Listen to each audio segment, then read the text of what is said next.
Welcome to this tutorial video.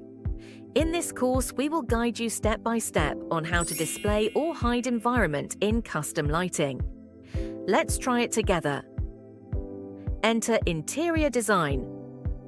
Select Render from the left toolbar.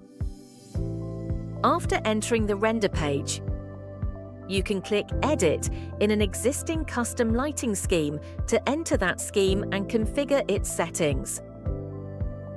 You can also click Add to Custom Lighting from the Basic Settings column on the left. Select a new basic lighting template and click Confirm.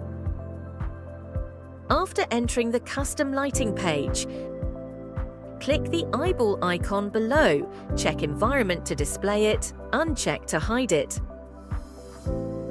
That's all. Thanks for watching.